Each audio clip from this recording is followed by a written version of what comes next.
வேதத்தை எடுத்துக்கொள்வோம். 2 நாளாகமம் புஸ்தகம் 20வது அதிகாரம். 2 நாளாகமம் 20வது அதிகாரம், அதனுடைய 17வது வசனத்தை வாசிக்கிறேன், கவனியுங்கள். 2 நாளாகமம் 20:17.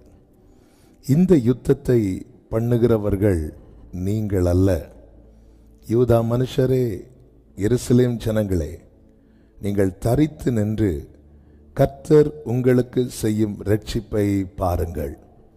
பயப்படாமலும் கலங்காமலும் இருங்கள். நாளைக்கு அவர்களுக்கு எதிராக புறப்படுங்கள்.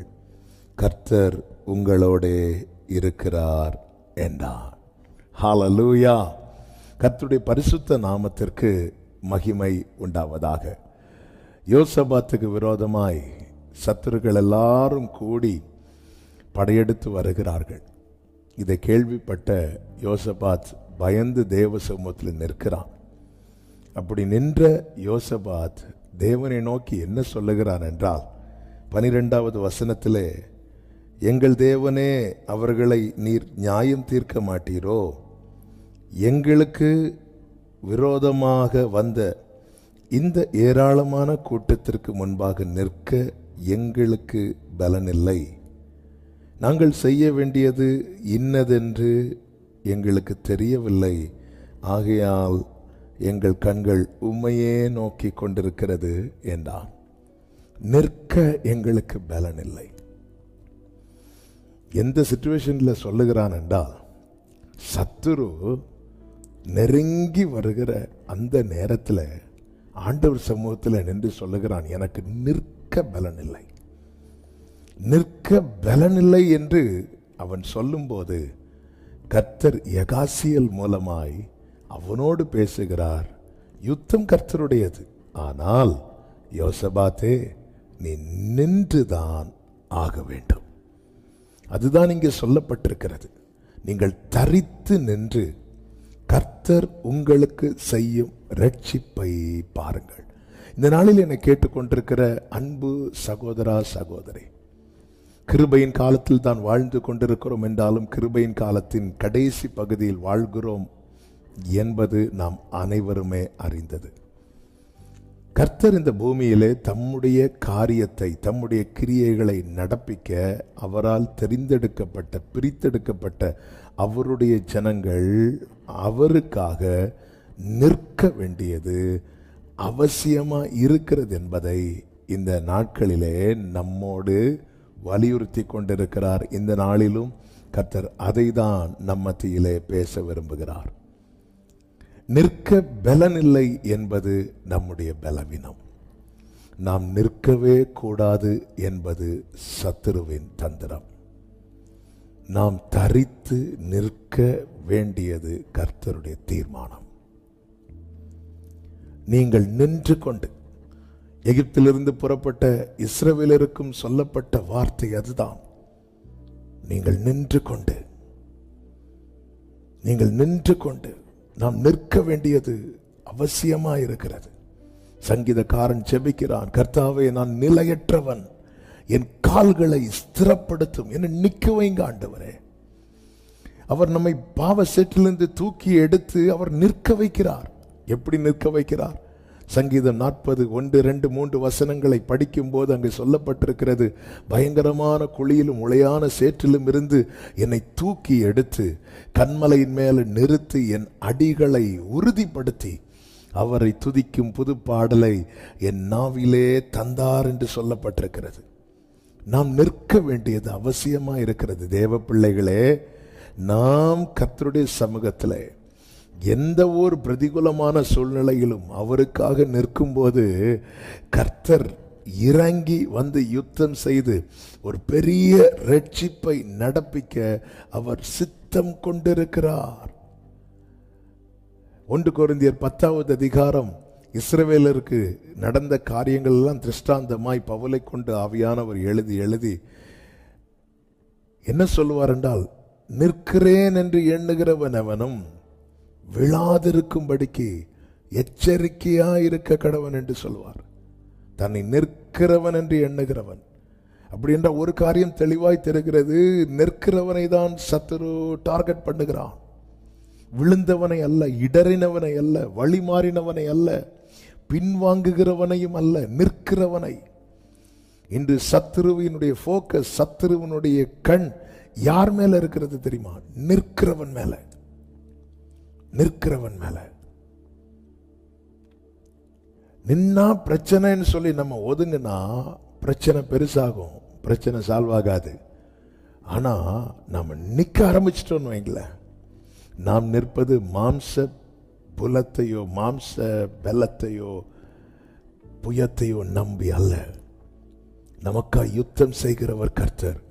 வெள்ளம் போல சத்துரு வரும்போது ஆவியானவர் கொடியேற்றுகிறார் என்று வேதம் நமக்கு அழகாய் காண்பிக்கிறது. நிற்க வேண்டியது அவசியம். இந்த நாளில் என்னை கேட்டுக்கொண்டிருக்கிற அன்பு சகோதரா சகோதரி, இந்த செய்தியை கேட்கிற ஆரம்ப வேளையிலே நமக்குள்ள இந்த ஜெபம் எழும்பட்டும். நிற்க எனக்கு கிருபை தாரும். தாவீதோடு இருந்த 3 பராக்கிரமசாலிகளில் ஒருவன் தான் சம்மா. அந்த சம்மாவை குறித்து வேதம் இப்படி சொல்லுகிறது. 2 சாமுவேலின் புஸ்தகம் 23வது அதிகாரம் அதனுடைய 11-12 வசனங்களை வாசிக்கும் போது, இவனுக்கு 3வது ஆகேயின் குமாரனாகிய சம்மா என்னும் ஆராரியன் சிறுபயறு நிறைந்த வயலிருந்த இடத்திலே பெலிஸ்தியர் ஏராளமாய் கூடி ஜனங்கள் பெலிஸ்தரை கண்டு ஓடுகிற போது இவன் அந்த நிலத்தின் நடுவிலே நின்று அதை காப்பாற்றி பெலிஸ்தியரை மடங்கடித்து போட்டான். அதனால் கர்த்தர் பெரிய ரட்சிப்பை நடப்பித்தார் என்று சொல்லப்பட்டிருக்கிறது. பெலிஸ்தியர் வராங்க. சிறுபயறு நிறைந்த வயலிருந்த அந்த இடத்திலே பெலிஸ்தியர் ஏராளமாய் கூடி வராங்க. இவர்கள் கூடி வருகிறதை கண்டதும் ஜனங்கள் எல்லாம் என்ன செய்தார்கள் என்றால் ஓட ஆரம்பிக்கிறார்கள். சத்துருவின் பலம் எது தெரியுமாங்க? சத்துருவுக்கு உண்மையிலே பலம் கிடையாது. ஆனால் அவனுடைய பலம் எதுவென்றால் நம்முடைய பலவீனம்தான். நம்ம பயப்படுறோம் பாத்தீங்களா, நம்ம பின்வாங்குறோம் பாத்தீங்களா, அந்த இடத்துல தான் அவன் கை ஓங்குகிறது. நன்றாய் தெரியும், சத்துருவின் கை ஓங்கினதினால் மோசையின் கை கீழே போகவில்லை. மோசையின் கை கீழே போனதினால் சத்துருவின் கை ஓங்கப்பட்டது, உயர்ந்தது. நம்முடைய பலவீனத்தை தான் அவன் பயன்படுத்துவான். நம்முடைய பலவீனம். அவன் வந்து கூட்டமா வருகிறான், ஜனங்கள் ஓடுகிறார்கள். அப்படி ஓடும்போது இந்த சம்மா என்ன செய்கிறான் என்று அந்த 12வது வசனத்தில் சொல்லப்பட்டிருக்கிறது. இவன் அந்த நிலத்தின் நடுவிலே நின்று அதை காப்பாற்றி. எப்படி காப்பாற்றினான்? ஒருவனால இவ்வளவு ஏராளமான கூட்டத்தின் நடுவில் இருந்ததை காப்பாற்ற முடியுமா? வேதம் அழகாய் சொல்லுகிறது, கர்த்தர் பெரிய ரட்சிப்பை நடப்பித்தார். பிரியமான கர்த்தருடைய பிள்ளைகளை, யுத்தம் கர்த்தருடையது. அவர் யுத்தம் பண்ணி எங்கேயாவது தோப்பாரா? என் ஆண்டவருக்கு தோற்க தெரியாது. இதுவரை அவர் தோற்றது கிடையாது. அப்படி இருக்க இன்னும் ஏன் சத்துருவை மேற்கொள்ள முடியவில்லை என்றால், ஏன் நம்மால் மேற்கொள்ள முடியவில்லை? கர்த்தர் நம்மிடத்தில் எதிர்பார்க்கிறது நாம நிக்கணும். நாம நிக்கணும். நிற்பதற்கு தேவனிடத்தில் கிருபையை கேட்கணும். நிற்பதற்கு பலனை கேட்கணும். தரிசனங்களை கண்ட எசேக்கியேல் முகங்குப்புற விழுகிறான். கர்த்தர் அவனை பார்த்து சொல்லுகிறார், கால் ஊண்டி நில் என்று சொல்லுகிறார். அப்பொழுது ஆவி அவனுக்குள் பிரவேசித்து அவனை கால் ஊண்டி நிற்க வைத்தது என்று வேதம் சொல்லுகிறது. எசேக்கியேல் 2வது அதிகாரம் 1-2 வசனங்களிலே நிற்க வைத்து விட்டுதான் அவனை உலர்ந்த எலும்புகள் நிறைந்த பள்ளத்தாக்கிலே கொண்டு போகிறார். அங்கே உலர்ந்து கிடக்கிற எலும்புகளை எல்லாம் கர்த்தர் வார்த்தையை அனுப்பி, தம்முடைய ஆவியை அனுப்பி, காலூண்டி மகா பெரிய சேனையாய் நிற்க வைக்கிறார். நாம் நிற்க வேண்டியது மிக மிக அவசியமாக இருக்கிறது. இங்க பாருங்கள், சம்மா நின்றான் என்று சொல்லப்பட்டிருக்கிறது. அது நடு எல்லாரும் ஓடுறாங்க, எல்லாரும் ஓடுறாங்கன்னு சொல்லிட்டு நாமும் ஓடிட்டோம்னா நம்ம நாட்களிலே எப்படிங்க இந்த பெரிய ரட்சிப்பை பார்க்க முடியும்? அவங்களே ஓடுறாங்க, நான் எப்படி நிக்க முடியும்? ஒரு நாளும் இப்படி எண்ணாதிருங்கள். நமக்கு யுத்தம் யார் நடத்துகிறார் என்று வேதம் அழகாய் காண்பிக்கிறது. அவருடைய நாமமே யுத்தத்தில் வல்லவர், சேனைகளின் கர்த்தர் என்பது அவருடைய நாமம். நமக்கா யுத்தம் பண்ணுகிறவர். ஆனா நாம நிக்கணும். இந்த சம்மா நின்று அவன் என்ன செய்தான்? பெலிஸ்தியரை மடங்கடித்தான். இது எப்படி சாத்தியமானது? அதே வசனம் தெளிவாய் சொல்லுகிறது. கர்த்தர் பெரிய ரட்சிப்பை நடப்பித்தார். நம்ம குடும்பத்தில் ஆகட்டும், முதல்ல நம்ம குடும்பம் தானுங்க. நம்முடைய குடும்பத்தின் மேல கர்த்தருடைய வலதுகரம் உயர்ந்திருக்கிறதா? கர்த்தருடைய வலதுகரம் பராக்கிரமம் செய்கிறதா? நம்முடைய எல்லைகள் எப்படிப்பட்டதா இருக்கிறது? நம்முடைய வாசல்களின் தாழ்பாள்கள் பலப்படுத்தப்படுகிறதா? நம் எல்லைக்குள்ளே சத்துரு வந்து நிற்கிறானா அல்லது சத்துரு மடங்கடிக்கப்படுகிறானா? நாம் நிற்க வேண்டியது அவசியமா இருக்கிறது. நீங்கள் நின்று கொண்டு கர்த்தர் உங்களுக்கு செய்யும் ரட்சிப்பை பாருங்கள். இஸ்ரவேலருக்கும் பெலிஸ்தியருக்கும் யுத்தம் நடக்கிறது. பெலிஸ்தியர் நடுவிலிருந்து கோலியாத் என்பவன் வந்து நின்றான் என்று வேதம் சொல்லுகிறது. அவன் வந்து நிற்பான். 1 சாமுவேல் 17:4 சொல்லப்பட்டிருக்கிறது. அவன் வந்து நிற்பான், அவ்வளவுதான். வந்து நின்று தன் பட்டயத்தை காட்டுவான், ஈட்டியை காட்டுவான், தன் ஹெல்மெட்டை காட்டுவான், தன் உயரத்தை காட்டுவான். அவன் வந்து நிற்கிறான். இஸ்ரவேலர்கள் எல்லாரும் பின்வாங்கி போறாங்க. ஏன் பின்வாங்கி போனாங்க அப்படின்னு சொல்லிட்டு அதுக்கு முந்தின வசனங்களில் எல்லாம் நாம் பார்க்கும்போது தெரியும். அவர்களிடத்தில் பட்டயம் இல்லை, ஈட்டி இல்லை. இஸ்ரவேலிலே உயரமான மனிதன் சவுல். ஆனா பெலிஸ்தியர் கூட்டத்திலிருந்து ஒருவன் வந்து நிற்கிறான், அவனை விட உயரமானவன். இந்த பெலிஸ்தியன் வந்து யாரையும் அடிக்கல, ஒருவனை கூட வீழ்த்தவில்லை. ஆனால் அவன் என்ன செய்தான் தெரியுமா? வந்து நிற்கிறான். அவன் ஏன் வந்து நிற்கிறான் என்றால், இங்கே நிற்கிறதுக்கு யாருமே இல்லை. நமக்கு அந்த சம்பவம் நன்றாய் தெரியும்.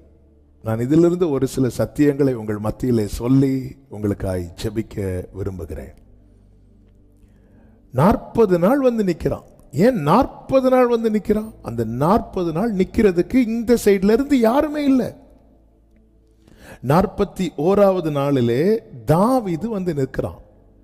இந்த கூட்டத்திலிருந்து ஒருவன் வந்து நின்ற பிறகு தாவீது வந்து என்னைக்கு நின்றானோ, தாவீது வந்து என்றைக்கு நின்றானோ அன்றே அந்த பெலிஸ்தியன் விழுகிறான். அப்போ ஒரே நாள்ல மாற வேண்டிய பிரச்சனை 40 நாள் வரைக்கும் நீள. காரணம் என்ன? இங்க நிக்கிறதுக்கு யாரும் இல்லை. ஒரு நாள் பிரச்சனை, ஒரு கல் எரியும் போது முடியக்கூடிய பிரச்சனை இன்னைக்கு பல நாட்களாகி தொடர்வதற்கு காரணம் என்ன? பிரியமான கர்த்தருடைய பிள்ளைகளே, நம்மை சுற்றி உள்ள சூழ்நிலைகளை பார்க்க வேண்டும். ஏன் இந்த பிரச்சனை ரொம்ப நாளா தொடர்ந்து கொண்டிருக்கிறது? ஒரே நாள் பிரச்சனை.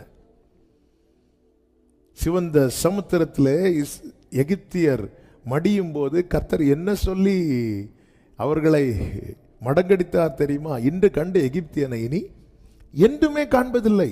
இதுதான் கர்த்தர் செய்கிற யுத்தம். ஆண்டவர் யுத்தம் பண்ண ஆரம்பிச்சிட்டார்னு வைங்களேன், சத்துருவுக்கு நிற்க முடியாது. வெள்ளம் போல சத்துரு புறப்பட்டு வந்தாலும் தண்ணீர் உடைந்து ஓடுவதை போல சத்துருவை சிதறடிக்கிற வரை நாம் தெய்வமாக கொண்டிருக்கிறோம். கரங்களை உயர்த்தி தேவனுக்கு மகிமையை செலுத்துவோமா? ஹல்லேலூயா. 40 நாள் இந்த பெலிஸ்தியன் வந்து நிற்க காரணம் அவனுடைய வீரமோ, அவனுடைய உயரமோ, அவனுடைய பலமோ ஒன்றுமில்லை. இந்த இடத்துல இந்த சைட்ல இருந்து இஸ்ரவேல் கூட்டத்திலிருந்து நிற்பதற்கு ஒருவரும் இல்லை. என் வீட்டு எல்லைக்குள்ளே சத்துரு வந்து திரும்ப திரும்ப நிற்பான் என்றால் அதற்கு உத்தரவாதி நான் தான், நம்ம தான். மோசேக்கு தெரியாத தன் கை தளரும் என்று? மோசே வேற யாரையாவது வந்து நெல்லுங்கன்னு சொல்லிட்டு மோசே போக வேண்டியது தானே? இல்லை, மோசேக்கு தெரியும், நான் தளர்ந்தா சத்துருவின் கை மேலே உயர்த்தப்படும். இந்த மோசே இருக்கிறது வரைக்கும் சத்துருவின் கை மேலே உயர விடமாட்டான் என்கிற தீர்மானத்தோடு தான் தளர்ந்தாலும் பரவாயில்ல, தள்ளாடினாலும் பரவாயில்ல, நான் தேவ சமூகத்தில் தேவனுடைய கோலை பிடித்து கொண்டு நிற்பேன் என்று மோசே மலை மேலே நிற்கிறான். நீங்க நிற்கணும்னு தீர்மானிச்சிட்டீங்கன்னு வைங்களேன், அந்த தீர்மானத்தில் உறுதியா இருந்தா நிற்க வேண்டிய பலனை தர கர்த்தர் போதுமானவராக இருக்கிறார். மோசே ஆரோன் ஊர்கிட்ட சொல்லலை, என் கை தளரும் போது வந்து பிடிச்சுக்கோங்கன்னு சொல்லலை. ஆனால் கர்த்தர் ஏற்படுத்தினார். நம் தேவன் எல்லாவற்றையும் பார்க்கிறாருங்க. பிலதெல்பியா சபைக்கு சொல்லும் போது ஒரு வார்த்தை சொல்லுவார் அல்லவா, உனக்கு கொஞ்சம் பலன் இருந்தோம், என் நாமத்தை இனி மறுதலியாதபடியா திறந்த வாசலை உனக்கு முன்பாக வைத்திருக்கிறேன். உனக்கு கொஞ்சம் பலன் இருந்தோம். அந்த பிலதெல்பியா சபை தன்னுடைய பலவீனத்தை பார்க்கவில்லை. கொஞ்சம் பலன் என்றால் மீதி எல்லாமே பலவீனம் தானே. பலவீனமான பகுதி அதிகம், பலமுள்ள பகுதி கொஞ்சம், அதுதானே அதன் அர்த்தம். ஆனா இல்லாத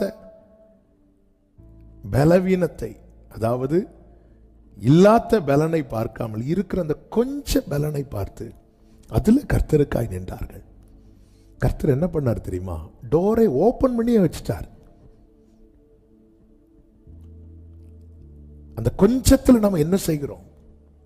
கொஞ்சத்துல என்ன செய்யணும்? நான் நிக்கணுமா? நான் நிக்கிறேன் ஆண்டவரே. யோசபாத் சொல்ல நிற்க பலன் இல்லை. ஆண்டவர் சொல்றார், இங்க பாரு, யுத்தத்தை நான் பண்றேன், ஆனா நீ நிக்கணும்.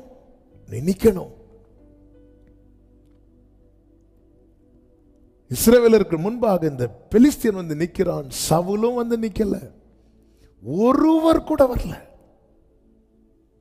இவர்கள் எல்லாரும் பெலிஸ்தியனை குறித்து பேச ஆரம்பிச்சிட்டாங்க. தேவன் நம்மை ஏற்படுத்தினது சத்துருவின் துதியை சொல்லுவதற்கல்ல, கர்த்தரின் துதியை சொல்லி வருவதற்கு. நம்ம எதை குறித்து அதிகமாய் பேசுகிறோம்? கர்த்தர் கவனித்து கேட்கிறார். இவர்கள் எல்லாரும் பெலிஸ்தீனை குறித்து பேச ஆரம்பிச்சிட்டாங்க.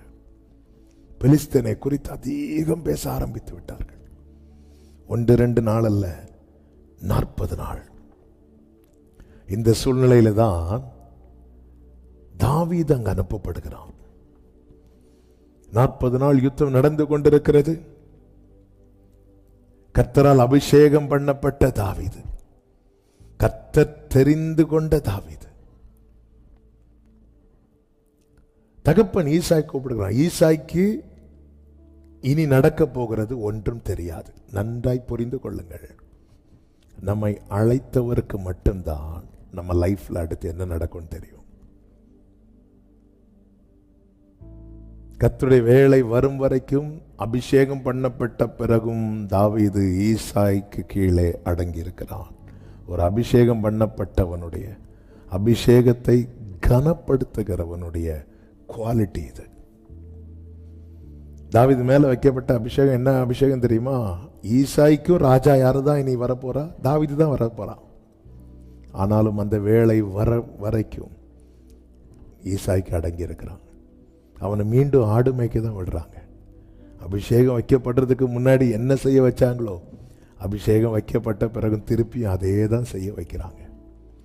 ஒரு தீர்க்கதரிசி சொந்த வீட்டிலும் சொந்த ஊரிலுமே அன்றி வேறு எங்கும் கனவீன மடையான் என்று இயேசுவே சொல்லியிருக்கிறார். ஆனாலும் தாவீது முறுமுறுக்கவில்லை.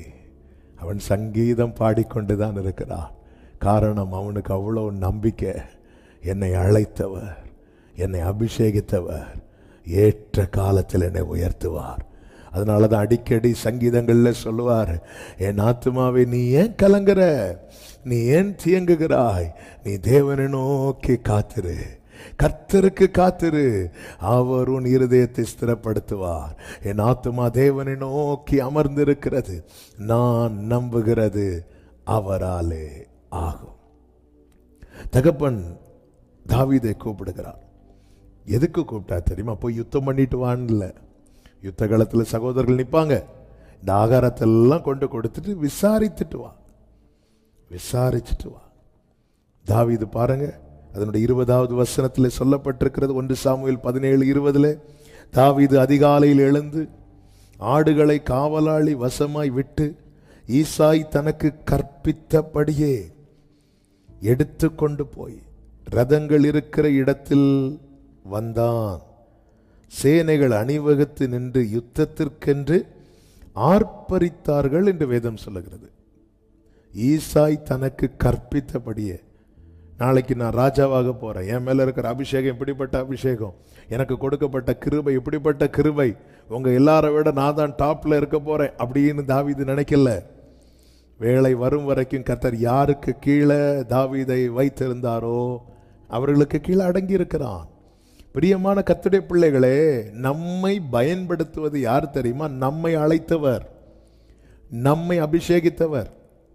நம்மேல் இருக்கிற அழைப்பு, நம்மேல் இருக்கிற அபிஷேகம் மற்றவர்கள் சரியாய் புரிந்து கொள்ள வேண்டும் என்கிற அவசியம் கிடையாது. அவர்களால் புரிந்து கொள்ள முடியாது. நாளானது அதை விளங்க பண்ணும் என்று வேதம் சொல்லுகிறது. இந்த ஈசாய் முன்னாடி தானே சாமுவேல் தாவீதை அழைப்பித்து அபிஷேகித்தான். அதுவும் சாதாரண அபிஷேகமா? 7 பேர் தள்ளப்படுகிறார்கள். எலியாப் உட்பட ஈசாயின் 7 பிள்ளைகள் முன்பாக கொண்டு வந்து நிறுத்தப்பட தேவன் சொல்லுகிறார், இவர்களை நான் தெரிந்தெடுக்கவில்லை. தகுதி உள்ளவர்கள் என்று எண்ணப்பட்ட 7 பேரை தள்ளிவிட்டு தாவீதை வரவழைத்து, ஆட்டு தொழுவத்தில் இருந்த தாவீதை வரவழைத்து, அத்தனை கண்களுக்கு முன்பதாக ஈசாய் இருக்கிறார், மூப்பர்கள் இருக்கிறார்கள், தாவீதின் சகோதரர்கள் இருக்கிறார்கள், சாமுவேல் இருக்கிறார். அத்தனை பேர் மத்தியில் அவன் தலையிலே அபிஷேக தைலம் ஊற்றப்பட்டது. இதை ஈசாய் பார்க்கிறான். இந்த தாவீதின் மேல அபிஷேகம் இருக்கிறது, தாவீதின் மேல தேவனுடைய திட்டம் இருக்கிறது, தாவீதின் மேல அழைப்பு இருக்கிறது. ஆனால் அதற்கேற்றபடிதான் தாவீதை ஈசாய் பயன்படுத்தினானா என்று பார்த்தால் இல்லை. நம்ம மேல இருக்கிற அழைப்பையும் அபிஷேகத்தையும் அறியாமல் நம்மை சரியாய் பயன்படுத்தாதவர்கள் உண்டு. அதை குறித்து நம்ம முறுமுறுக்க கூடாது, அதை குறித்து நம்ம முறையிடக்கூடாது. காரணம், அழைத்தது அவர்கள் அல்ல, அபிஷேகித்ததும் அவர்கள் அல்ல. ஈசாய் அல்ல அழைத்தது, அவர் அல்லவா அழைத்தார். அதனால தாவீது முறுமுறுக்கவே இல்லை, தாவீது முறையிடவே இல்லை. தாவீது துதிப்பாடி கொண்டே இருக்கிறான். என்னை கேட்டுக்கொண்டிருக்கிற அன்பு சகோதரா சகோதரி, ஒருவேளை சில ஊழியர்கள் நீங்க இதை கேட்டுக்கொண்டிருப்பீங்கன்னா, உங்க மேல இருக்கிற அபிஷேகம் உங்களுக்கு தெரியணும், உங்க மேல இருக்கிற அழைப்பு உங்களுக்கு தெரியணும். அழைத்தவர் நடத்துவார். சீயோனுக்கு தயை செய்யும் காலமும் அதற்காக குறித்த நேரமும் வந்ததென்று வேதம் சொல்லுகிறது. வேதம் என்ன சொல்லுகிறது நமக்கு? ஏற்ற காலத்தில் அவர் உங்களை உயர்த்தும்படிக்கு அவருடைய பலத்த கைக்குள்ளே அடங்கி இருங்கள். அவர் உயர்த்துவார், ஏற்ற வேளை வரும். எனவே முறையிட்டு குறுக்கு வழியை பார்த்து ஓடவே கூடாது.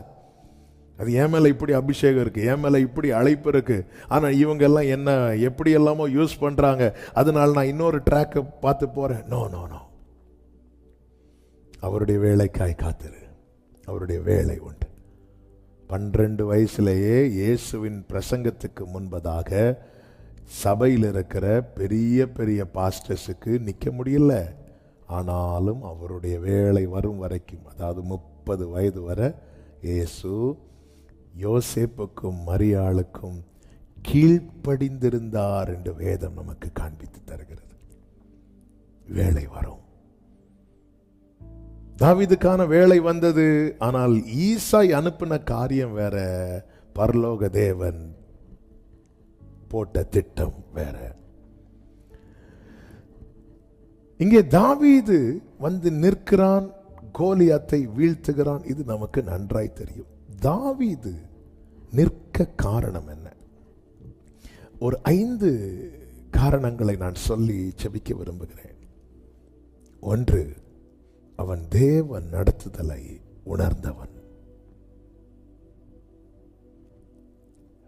இங்கே பெலிஸ்தியன் வந்து வழக்கம் போல பேசுகிறான், எல்லாம் பேசுறான்.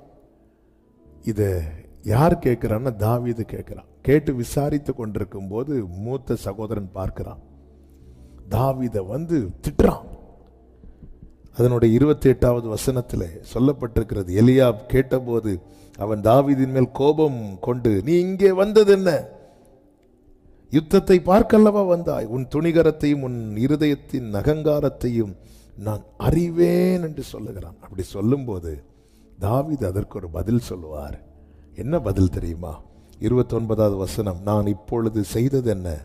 நான் வந்ததற்கு முகாந்திரம் இல்லையா என்று சொல்லி. அவனுக்கு தெரியும், ஒரு தேவ பிள்ளை இதை புரியணும். அபிஷேகம் பெற்ற, அழைப்பு பெற்ற தேவ பிள்ளை இந்த தெளிவு இருக்கணும். என்ன தெளிவு தெரியுமா? தேவன் ஒரு முகாந்திரம் இல்லாமல் என்னை எங்கேயுமே கொண்டு போக மாட்டார். அது யுத்த களமானாலும் சரி, அது உலர்ந்த எலும்புகள் நிறைந்த பள்ளத்தாக்கானாலும் சரி, அது எதுவானாலும் சரி, தேவன் முகாந்திரம் இல்லாமல் என்னை எங்கேயுமே கொண்டு போக மாட்டார். சூறை செடிக்கு கீழே எலியா படுத்திருக்கிறான். கர்த்தர் அவனை தட்டி எழுப்பி நடக்க வைக்கிறார். ரொம்ப தூரம் நடக்க வைத்து தேவ சமூகத்தில் கொண்டு வந்து நிறுத்துகிறார். இவரும் நடந்து போறார். ஏன்னா இது அவர் வாழ்க்கையில் அனுபவித்திருக்கிறார். நான் வரமாட்டேன், நான் நடக்க மாட்டேன் அப்படி சொல்லல. ஏனென்றால் இதே எலியா கேரி தாற்றண்டையில் இருக்கிறான். அங்கே கர்த்தருடைய வார்த்தை உண்டாகிறது. ஆண்டவர் சொல்ல, நீ சாரிபாத்துக்கு போங்கிறார். உன்னை போஷிக்கும்படி அங்கே நான் விதவைக்கு கட்டளையிட்டு இருக்கிறேன். எலியா மறுத்து ஒண்ணுமே சொல்லல. ஏன்னா எலியாவுக்கு தெரியும், அழைப்புள்ளவனுக்கு தெரியும், அபிஷேகம் பெற்றவனுக்கு தெரியும், தேவ திட்டம் உள்ளவனுக்கு தெரியும், கர்த்தர் முகாந்திரம் இல்லாம என்னை கொண்டு போக மாட்டார். அங்க கொண்டு போகப்படுகிறான். அங்க என்ன நடக்கிறது? இவன் சாப்பிட்டது மட்டும் இல்ல, இவனால ஒரு குடும்பம் வாழுது. எனவேதான் சோர்ந்து போனாலும் சரி, தளர்ந்து போனாலும் சரி, சூறை செடிக்கு கீழே படுத்திருந்த போதும் கர்த்தர் தட்டி எழுப்பி நீ பண்ண வேண்டிய பிரயாணம் வெகு தூரம் சொல்லும் போது அவன் அரை கட்டி கொண்ட அந்த போஜன பலத்திலே அவன் நடந்து போகிறான். என கேட்டுக்கொண்டிருக்கிற அன்பு சகோதரா சகோதரி, சில சூழ்நிலைகளில் நாம் இருக்கும்போது நம்ம என்ன உணர்வோம் அப்படின்னா, ஆண்டவரே என்னை ஏன் ஆண்டவர் இங்கே கொண்டு வந்துட்டீங்க? தேவன் ஒரு முகாந்திரம் இல்லாமல் அழைக்கப்பட்ட, அபிஷேகம் பண்ணப்பட்ட தேவ பிள்ளைகளை எங்கேயுமே கொண்டு போக மாட்டார். இன்னைக்கு நீங்க ஒரு சிச்சுவேஷன்ல இருக்கிறீங்க தெரியுமா? அது கூட தேவன் ஒரு முகாந்திரத்தோடு தான் கர்த்தர் உங்களை வைத்திருக்கிறார். தேவனுக்கு மிஞ்சின வல்லமை எதுவுமே இல்லை. God is in control. சில சூழ்நிலைகள் நமக்கு பாதகமாய் மாறும். அது தேவனுடைய திட்டத்துக்கு உட்பட்டது. யோசேப்பு ஆரம்பத்தில் அறியவில்லை. தன் சகோதரர்கள் எதிராக திட்டம் போட்டது, அவன் போர்த்து கொண்டிருந்த அந்த பலவர்ண அங்கியை கிழித்து அவனை குழியிலே தூக்கி போட்டு அவனை இஸ்மவேலருக்கு விற்று போட்டது. ஆமென். நம்மை பகைக்கிறவர்களை கூட அவருடைய திட்டம் நிறைவேற பயன்படுத்துவார். இயேசு நமக்காக மரிப்பது பிதாவின் திட்டம். அந்த திட்டத்தை நிறைவேற்ற பிலாத்துவையும் ஏரோதையும் தேவன் திட்டத்துக்கு உட்படுத்தினார். வேதம் அழகாய் சொல்லுகிறது, வேத வாக்கியம் நிறைவேறத்தக்கதாக. பிரியமான கர்த்தருடைய பிள்ளைகளை, இதை உணரணும். இதை உணர்ந்ததுனால தான் தாவீது வந்த வேலை முடிஞ்சிட்டு, சகோதரர்களுக்கு ஆகாரத்தை கொடுத்துட்டான், சகோதரர்களுடைய செய்தியை விசாரிச்சுட்டான், திரும்பி போக வேண்டியது தானே. வெயிட் பண்றான். நாம நிற்பதற்கு தேவனுடைய நடத்துதலை முதலாவது உணரணும். ஏன் என்ன ஆண்டவர் இந்த சிச்சுவேஷனை ஃபேஸ் பண்ண வைக்கிறார், அதை உணரணும். என்னை ஏன் இங்கே கொண்டு வந்தார் உணரணும். அதை நெகட்டிவா இல்ல பார்க்க வேண்டியது, பாசிட்டிவா பார்க்கணும். அப்போ அதான் பவுல் சொல்லுவார்ல, நாம் வேண்டிக் கொள்வதற்கும் நினைப்பதற்கும் அதிகமாய் நமக்குள்ளே கிரியை செய்கிற அவருடைய வல்லமை. ஆண்டவர் என்னை இப்படி கொண்டு வந்துட்டாரே. இஸ்ரவேல் ஜனங்கள்லாம் புலம்ப ஆரம்பிக்கிறாங்க, நெகட்டிவா பார்க்கறாங்க. ரத்தத்தால மீட்டு கொண்டு வந்துட்டார், கிரயம் கொடுத்து வாங்கிட்டார். அப்படி விட்டுருவாரா நம்மள? பார்வோன் சேனையை கர்த்தர் கொண்டு வந்தது. பார்வோன் கதையை முடிக்க. ஆனா இஸ்ரவேலர்கள் அங்க வச்சு கல்லறைக்கு சண்டை போட்டுட்டு இருக்கிறாங்க. சிவந்த சமுத்திரத்துக்கு முன்னாடி ரட்சிக்கப்பட்டு வந்த உடனே அவங்க புலம்பலே கல்லறையை குறித்து தான். சிலர் சர்ச்சுக்கு வரதே கல்லறை இருக்கான்னு கேட்டு வராங்க. ஆண்டவருடைய பிளானே வேற. நீ கொஞ்ச நேரத்தில் எப்படி ஆர்ப்பரிக்க போற இஸ்ரவேலே? கொஞ்சம் நேரத்தில் நீ நின்று கொண்டு கர்த்தர் உங்களுக்கு செய்யும் யுத்தத்தை பாருங்கள். யுத்தம் கர்த்தருடையது. கர்த்தர் உங்களுக்கு யுத்தம் பண்ணுவார். நடத்துதலை உணர்ந்து கொள்ளுங்கள். இரண்டாவதாக 26வது வசனத்தில் இப்படி சொல்லப்பட்டிருக்கிறது. அதனுடைய இரண்டாவது பகுதி, ஜீவனுள்ள தேவனுடைய சேனைகளை நிந்திக்கிறதற்கு விருத்த சேதனம் இல்லாத இந்த பெலிஸ்தன் எம்மாத்திரம் என்றான். அவன் நிற்பதற்கான இரண்டாவது காரணம் என்ன தெரியுமா? தேவனுக்காக பக்தி வைராக்கியம் உள்ளவன். 139வது சங்கீதத்தில் தாவீது சொல்லுகிறார், உம்மை பகைக்கிறவர்களை நான் பகையாமலும் உமக்கு விரோதமாய் எழும்புகிறவர்களை அருவருக்காமலும் இருப்பேனோ. முழு பகையை அவர்களை பகைக்கிறேன். தேவனுக்காக பக்தி வைராக்கியம் உள்ளவன். கர்த்தருடைய நாமம் தூஷிக்கப்படுவதை கண்டும் காணாதபடி இருக்கிறவனால் அவனால முடியாது. தேவனுடைய நாமம் உயர்த்தப்பட வேண்டிய இடத்துல இந்த பெலிஸ்தீன் என்ன செய்வானா? காலையும் மாலையும் வந்து நின்று தன் தேவர்களுடைய நாமங்களை சொல்லி சபிப்பானா. அப்போ இஸ்ரவேலர் ஜீவனுள்ள தேவனை ஆராதிக்கிற ஜனங்கள் வாயை மூடிட்டு இருக்கிறாங்க. ஒரு பெலிஸ்தியன் வந்து அந்நிய தெய்வத்தின் நாமத்தை உச்சரிக்கிறான். ஜீவனுள்ள தேவனுடைய நாமம் உயர்த்தப்படவில்லை, அவருக்குரிய ஆராதனை செலுத்தப்படவில்லை. சேனைகளின் கர்த்தரை தெய்வமாய் கொண்ட ஜனங்கள் அமைதியா இருக்கிறாங்க, முடங்கி இருக்கிறாங்க. தாவீதால பார்த்துட்டு சும்மா இருக்க முடியல. எப்படி இதை விட்டுட்டு போக முடியும்? என் தேவனுடைய நாமம் தூஷிக்கப்படுகிறது, எல்லாரும் அமைதியா இருக்கிறாங்கன்னு சொல்லிட்டு நான் எப்படி அமைதியா இருக்க முடியும்? பக்தி வைராக்கியம் உள்ளவன். பிரியமான கர்த்தருடைய பிள்ளைகளே, இப்படி ஒரு மனுஷனை கர்த்தர் தேடுறார். என்னெல்லாமோ சுத்தி நடக்குது. இன்னைக்கு எவ்வளவு துணிகரமாய் கர்த்தருடைய நாமத்தை தூஷிக்கிறாங்க.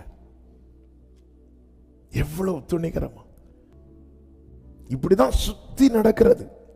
அதாவது தேவன் எப்படிப்பட்டவரோ, தேவனுக்கு எதெல்லாம் பிரியமோ அதுக்கு நேர எதிரான காரியங்களை மனிதர்களை தன்வசப்படுத்தி பிசாசானவன் செய்ய வைத்துக் கொண்டிருக்கிறான். இந்த கடைசி காலத்தின் அடையாளத்தில் இவைகளும் ஒன்று.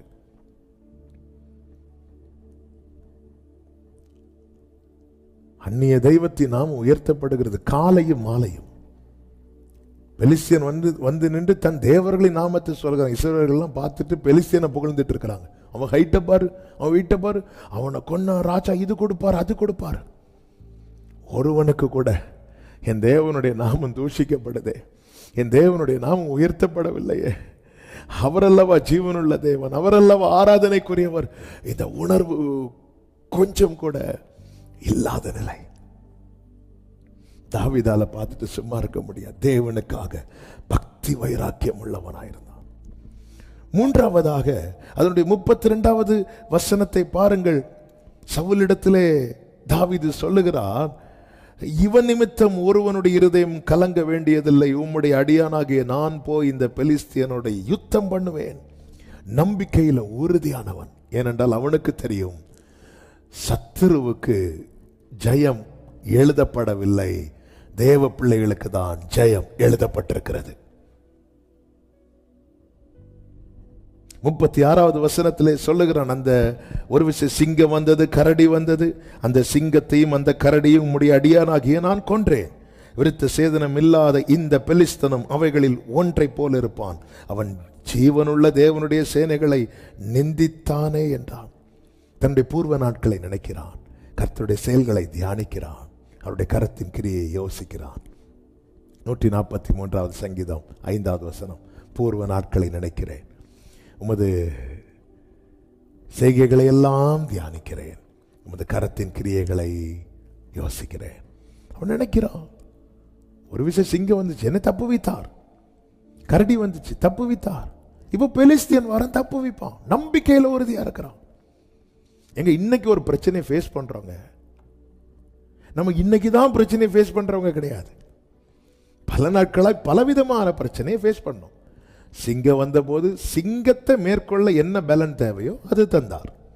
கரடி வந்தபோது கரடியை மேற்கொள்ள என்ன பலன் தேவையோ அதை தந்தார். இப்போ பெலிஸ்தியன் வருகிறான், கோலியாத் வருகிறான், இவனை மேற்கொள்ள என்ன பலன் வேணும் அதை தருவார். ஏனென்றால் கர்த்தர் வாக்கு தந்திருக்கிறார், என் கை அவனோடு உறுதியாயிருக்கும், என் புயம் அவனை பலப்படுத்தும். வேதம் சொல்லுகிறது, நம்பிக்கை அறிக்கையிடுவதில் அசைவில்லாமல் உறுதியாக இருப்போம், வாக்கு தத்தம் பண்ணினவர் உண்மையுள்ளவராக இருக்கிறார். அந்த கூட்டத்தில் தாவீதை என்கரேஜ் பண்ண ஒருத்தரும் கிடையாது. சொந்த அண்ணன் கூட அவனை மட்டுப்படுத்திட்டு தான் போறான். சவுல் சொல்லுகிறான், இங்க பாருப்பா, அவன் சிறு வயதிலிருந்தே யுத்த வீரன். பாருங்க, சவுல் வர பெலிஸ்தியனுடைய புகழை பாடிக்கொண்டிருக்கிறான். தாவீதால் அதை அக்செப்ட் பண்ணவே முடியல. தாவீது பெலிஸ்தியனை எப்படி பார்த்தா பாருங்க, அவைகளில் ஒன்றை போல, அதாவது என் முன்னாடி தோற்று போன சிங்கம் கரடி இவைகளில் ஒன்றை போல இந்த பெலிஸ்தியன் இருப்பான். காரணம், சிங்கத்தின் கைக்கும் கரடியின் கைக்கும் தப்புவித்தவர் இந்த கோலியாத்தின் கைக்கும் தப்புவிப்பார். பிரியமான கர்த்தருடைய பிள்ளைகளே, இதுவரை எத்தனை பிரச்சனைகளை நம்ம ஃபேஸ் பண்ணியிருந்தோம், அதில் நம்மளை காப்பாற்றி இன்னொரு பிரச்சனையில் விடுவார் நினைக்கிறீங்க? நம்பிக்கையில் உறுதியா இருங்க, அப்பதான் நிற்க முடியும். ஷாத்ராக், மேஷாக், ஆபேத்நேகோ அக்கினி 7 மடங்கு அதிகமான போதும் நிற்க காரணம், நாங்கள் ஆராதிக்கிற தேவன் எங்களை தப்புவிக்க வல்லவராய்.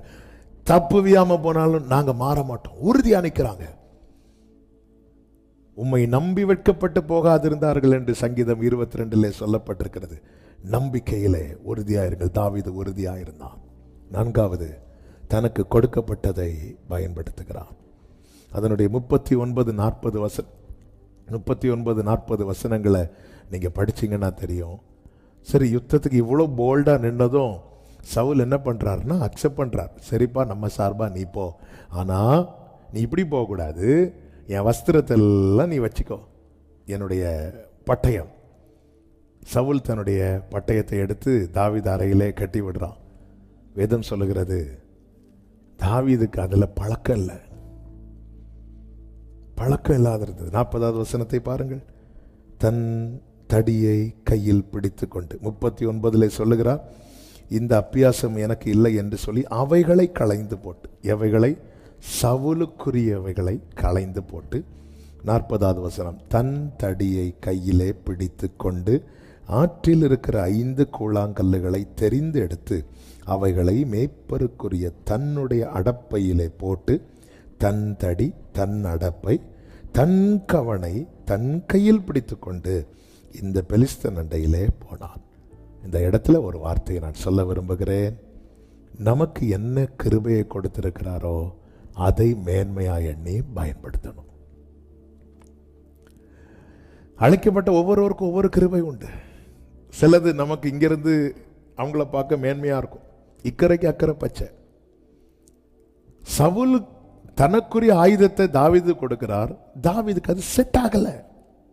தாவீதுக்கு எதுதான் செட் ஆச்சு அப்படின்னா, தாவீது கையில என்ன கொடுக்கப்பட்டதோ என்ன இருந்ததோ அதுதான் செட் ஆச்சு. தாவீது கையில என்ன இருக்கும்? தடி, கவன், இதுதான் செட் ஆச்சு. பிரியமான கர்த்தருடைய பிள்ளைகளே, நம் ஒவ்வொருவர் மேலையும் தேவனுடைய விசேஷித்த திட்டங்கள் இருக்கிறது. அந்த திட்டங்கள் நிறைவேற அதற்கான கிருபைகளும் கிருபை வரங்களும் நமக்கு கொடுக்கப்பட்டிருக்கிறது. அதை மேன்மையானணும். ஆண்டவரே, அவங்களுக்கு அதை கொடுத்திருக்கிறீங்க, இவங்களுக்கு இந்த கிஃப்ட் கொடுத்திருக்கிறீங்க, அவங்களுக்கு அந்த ஆசீர்வாதம், இப்படி பார்க்க கூடாது. நம் பாதையில் நாம் பயணிக்க நமக்கு இன்னது தேவை என்பதை பரமபிதா அறிந்து அதை நமக்கு கொடுத்திருக்கிறார். அதை உறுதியாய் பிடிப்போம். எப்படிங்க இருக்கும்? எத்தனை பேர் பார்த்து பரியாசம் பண்ணிருப்பாங்க. இந்த பெலிஸ்தியனே சுத்தி பார்க்கறானா. தாவீது வரும்போது பெலிஸ்தியன் இப்படி சுற்றி பார்க்கறானா. அதன் அர்த்தம் என்னன்னா, தாவீது அவன் மைண்டே பண்ணல, அதை தாவீது கேர் பண்ணல. சில காரியங்கள் நிரூபிக்கப்படும் வரைக்கும் மற்றவர்கள் பார்வைக்கு அற்பமா இருக்கும். நாளானது அது விளங்க பண்ணும். இன்னைக்கு உங்களுக்கு தேவன் ஒரு கிருபையை கொடுத்திருக்கிறார்ல, அதை கையில் எடுங்க. இன்னொருத்தங்களை காப்பி பண்ணாதீங்க, அது செட் ஆகாது. ஐயோ, அவங்களுக்கு இருந்த கிஃப்ட் எனக்கு இருந்துச்சுன்னா, இவங்களுக்கு இருந்த கிஃப்ட் இருந்துச்சு இல்லைங்க. அழைத்தவர் உண்மை உள்ளவருங்க. என்னை அழைத்திருக்கிறார் ஊழியத்துக்கு என்று, எனக்கு ஒரு பாதையை நியமித்திருக்கிறார். அந்த பாதையிலே நான் பயணிக்க எனக்கு என்ன கிஃப்ட் தேவையோ, எனக்கு எவ்வளோ கிருபை தேவையோ, எனக்கு எவ்வளோ பலன் தேவையோ அதை அவர் தந்து கொண்டிருக்கிறார். அதுபோல தான் ஒவ்வொரு போதகரையும் அவங்களுக்குன்னு ஒரு கிஃப்ட் கொடுத்திருக்கிறார். அவங்களுடைய மினிஸ்ட்ரிக்கு அது பயன்படுத்தப்பட அந்தந்த கிஃப்ட் கிருபையை கொடுத்து கொண்டே இருக்கிறார். தாவீது எதில் பழக்கப்பட்டவன் தெரியுமா? கவன், அதிலே பழக்கப்பட்டவன். பட்டயத்தை மாட்டிட்டு போறது இது பழக்கம் இல்லாததுனால கர்த்தர் நம்மை பழக்குவிக்கிறவர். என் கைகளை யுத்தத்துக்கும் என் விரல்களை போருக்கும் பழக்குவிக்கிற, படிப்பிக்கிற என் கண்மலையாகிய கர்த்தருக்கு ஸ்தோத்திரம். அவன் அதை குறைத்து மதிப்பிடவில்லை. யுத்தத்துக்கு போகும்போது அப்படி யுத்தத்துக்கான ட்ரெஸ்ஸை போட்டுட்டு பட்டயம் கேடயம் இப்படி போனால் தான் நாங்கள் பார்க்கறதுக்கு அழகாக இருக்கும். தோக்குறோம் ஜெயிக்கிறோம் ரெண்டாவது பார்க்க அழகாக இருக்கும்ல. இந்த தாவீதை பார்த்தீங்களா? தன் தடியை பிடித்து கொண்டு, தன் கவனை எடுத்துக்கொண்டு, தன் நடப்பையில் இதுதான்ப்பா எனக்கு இருக்கு. சிரிக்கிறவன் சிரிச்சுக்கோ, என்ன வேணாலும் செஞ்சுக்கோ, நான் ஜெயிக்கும் போது நீ பார்ப்ப. ஹல்லேலூயா. உங்களுக்கு என்னது தேவை என்பதை அறிந்து, அதனால உங்க மேல இருக்கிற அழைப்பை மேன்மையா பாருங்க, உங்க மேல இருக்கிற அபிஷேகத்தை. அப்பதான் நிக்க முடியும், நிக்க முடியும். தனக்கு கொடுக்கப்பட்டதை பயன்படுத்துகிறான். ஐந்தாவது 1 சாமுவேல் 17:45.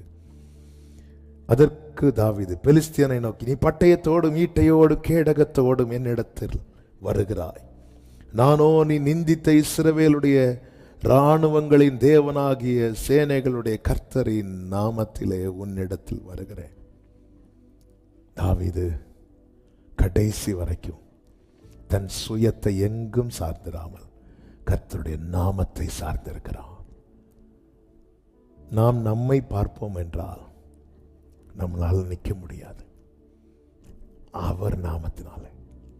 ஆசா அதுதானே சொல்லுகிறான், ஆண்டவர் உம்மை சார்ந்து வந்திருக்கிறோம். ஏன் உம்மை சார்ந்து வந்திருக்கிறோம்? பலமுள்ளவன் பலனற்றவன், பலமுள்ளவன் பலனில்லாதவன், யாராயிருந்தாலும் உதவிகள் செய்வது லேசான காரியம். எங்க யுத்தம் கர்த்தர் செய்யறது, அவர் செய்ய ஆரம்பிச்சிட்டாருன்னா யுத்தம் ரொம்ப நாள் நீளாது. நம்ம செய்யறதுனால தான் நீண்டிட்டு இருக்கு. கர்த்தருக்கு ஸ்பேஸ் கொடுக்காம சீஷர்கள் எப்படி இயேசுவை படகுல ஏற்றி பின்னணியத்தில் பில்லோ போட்டு படுக்க வச்சாங்களோ, முன்னணியத்தில் இருக்க வேண்டியவரை பின்னணியத்தில் படுக்க வச்சது போல நாம் அவரை கூப்பிட்டு ஒரு சேரை போட்டு உட்கார வச்சுட்டு நாம யுத்தம் பண்ணிட்டு இருக்கிறோம். கர்த்தர் சொல்ற, நீ நில்லு, நான் யுத்தம் பண்றேங்கிற. நம்ம சொல்ற, ஆண்டவர் நீங்க உட்காருங்க, நாங்க யுத்தம் பண்றோம். கர்த்தருடைய நான் அவருடைய நாமத்தில் வர, நீ பட்டயத்தோட ஈட்டியோடு வருகிற. கோலியாத்தை நீ பாரு, உன்னை விட எனக்கு உயரம் இல்லை, உன்னை விட எனக்கு பலன் இல்லை, உன்னை விட எனக்கு எதுவுமே இல்லை. ஆனா உன் கையில பட்டயம் இருக்கு, ஈட்டி இருக்கு, தலைக்கவசம் இருக்கு, மார்க்கவசம் இருக்கு. என்கிட்ட பாரு, ஒன்னும் இல்லை. ஏன்னா எனக்கு தெரியும் அவருடைய நாமம், அவருடைய நாமம் அது உயர்ந்த அடைக்கலம். நீதிமான் அதற்குள்ளே ஓடி சுகமாயிருப்பான். எதிர்கொண்டு ஓடுகிறான். எவ்வளவு வேகம் பாருங்க. ஏன் தெரியுமா? இனியும் இந்த பெலிஸ்தியன் நிக்க கூடாது. என்னை கேட்டுக்கொண்டிருக்கிற அன்பு சகோதரா சகோதரி, நீ நிக்க ஆரம்பிச்சுட்டேன்னு வைய, சத்துரு விழுவது வேகமா இருக்கும், வேகமா இருக்கும். நிக்கணும், சபையிலே நிக்கணும், தேவ பிள்ளை தேவ ராஜ்யத்துக்காய் நிக்கணும், தேவனுக்காய் நிக்கணும். இனியும் கர்த்தருடைய நாமம் தூஷிக்கப்படக்கூடாது. மாம்ச வைராக்கியத்தில் அல்ல, மாம்ச வைராக்கியத்தில் நிக்கிறதுனால ஒரு பிரயோஜனம் கிடையாது. நமக்கு யுத்தம் மாம்சத்தோடும் இரத்தத்தோடும் அல்ல, ஆவியில, ஆவியில, ஆவியின் வைராக்கியம். தாவீது நிக்கிறான், அடப்பைக்குள்ள கையை போடுறான், ஒரு கல்லை எடுக்கிறான், அடிக்கிறான். ஒரே அடி, ஒரே அடி, குறி தப்பல்ல, அவுட்டு. இது எப்படி சாத்தியமாச்சு? அவருடைய நாமத்தினாலே சங்கரிப்பேன். தேனீக்களை போல என்னை வளைந்து கொண்டார்கள், கர்த்தருடைய நாமத்தினாலே அவர்களை சங்கரிப்பேன். அப்படி என்றால் ஒரு காரியம் தெளிவாய் தெரிகிறது. யுத்தம் பண்ணது பார்க்கும்போது தாவீது செஞ்சது மாதிரி இருக்கும். ஆனா கர்த்தர் தாவீதுக்கு சொல்லி இருக்கிறார், என் கை அவனோடு உறுதியாயிருக்கும், என் புயம் அவனை பலப்படுத்தும். கோலியாத்தை அடிச்சு வீழ்த்தணும்னா அவனை விழ வைக்கிற அளவுக்கு ஃபோர்ஸ் அந்த கல் போய் பட்டிருக்கணும். அந்த அளவுக்கு ஸ்ட்ரென்த் தாவீது கையில் உண்டா? ஆனால் தாவீதை பலப்படுத்துகிறவர். தாவீதே சொல்லுகிறார், எவரையும் மேன்மைப்படுத்தவும் பலப்படுத்தவும் உம்முடைய கரத்தினாலே ஆகும். தாவீது கையில் பட்டயம் இல்லை, இஸ்ரவேலர் யார் கையிலையும் பட்டயம் இல்லை. ஏன்? இந்த பெலிஸ்தியர் இஸ்ரவேலருக்கு பட்டயம் உண்டாகாதபடி தந்திரம் பண்ணி பார்த்து கொண்டார்கள். ஆனால் எப்பொழுது கோலியாத் விழுந்தானோ தாவீது என்ன செய்தான் தெரியுமா? அவன் கையில் இருக்கிற பட்டயத்தை எடுத்தான். உன் கையில் இருக்க வேண்டியது, சபையின் இடத்தில் இருக்க வேண்டியது, தேவ பிள்ளைகளிடத்தில் இருக்க வேண்டியது இன்னைக்கு சத்துருக்கள் இடத்தில் இருக்கிறது. நாம் நிற்கும் போது கர்த்தர் நமக்காய் யுத்தம் செய்து அவனை வீழ்த்தி அவன் கையில் இருக்கிற நம் சுதந்திரத்தை நாம் பறித்து கொள்ளும்படிக்கு, நாம் திருப்பிக் கொள்ளும்படிக்கு கர்த்தர் கிரியை செய்வார். வேண்டியது நிற்கணும், நிற்கணும். நீங்கள் தரித்து நின்று கர்த்தர் உங்களுக்கு செய்யும் ரட்சிப்பை பாருங்கள். யுத்தம் கர்த்தருடையது. தேவனே, நிற்க எனக்கு பலன் தாரும் என்று கேட்கலாமா? எல்லாரும் இருக்கிற இடத்துல கண்களை மூடி, கர்த்தாவே நான் நிலையற்றவன், என் கால்களை ஸ்திரப்படுத்தும், பலனும் நீரே கோட்டையும் நீரே, உம்மை தேடுகிறே. என் பலனும் நீரே கோட்டையும் நீரே, உம்மை வாஞ்சிக்கின்றேன். ஆண்டவரே, நாங்க பின்வாங்குகாத படிக்கு சத்துரு இன்னைக்கு நிற்பதற்கு காரணமே நாங்க நிக்காததுனால என்பது இந்த நாளில் எங்களோடு பேசினேன். நீர் எங்களுக்காக யுத்தம் பண்ண விரும்புகிறீர். ஆண்டவரே, எங்களுக்கு நிற்க பலன் தார், நிற்க பலன் தார். இன்னும் இனியும் சத்துருவின் ஆரவாரம் எங்கள் எல்லைகளுக்குள்ளே கேட்கப்படக்கூடாது. தேவனே, உம்முடைய ஜனங்கள் மௌனமாகிவிடக்கூடாது. அநேக மரித்த நிலையில மரித்தவர்களும் மௌனத்தில் இறங்குகிறவர்கள் கர்த்தரை துதியார்கள். அவருடைய துதியை சொல்லி வரும்படி ஏற்படுத்தப்பட்ட ஜனங்கள் இன்னைக்கு பெலிஸ்தீனுடைய மேன்மையை, பெலிஸ்தீனுடைய பலத்தை, பெலிஸ்தீனுடைய காரியங்களை மேன்மையாய் பேசிக் கொண்டிருக்கிறார்கள். இல்ல ஆண்டவரே, தாவீதை போல அந்த பக்தி வைராக்கியம் எங்களுக்குள்ளே பற்றி பிடிப்பதாக, நம்பிக்கையில உறுதியாயிருந்து நீர் கொடுத்த கிருபை, நீர் கொடுத்த விசுவாசம், நீர் கொடுத்த பலன், நீர் கொடுத்த கிருபை வரங்கள் இவைகளிலே தரித்து நின்று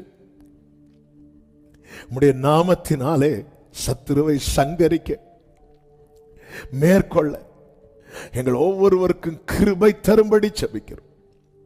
ஆட்கொள்ளும், ஆளுகை செய்யும், ஜெயத்தை காணப்படும்.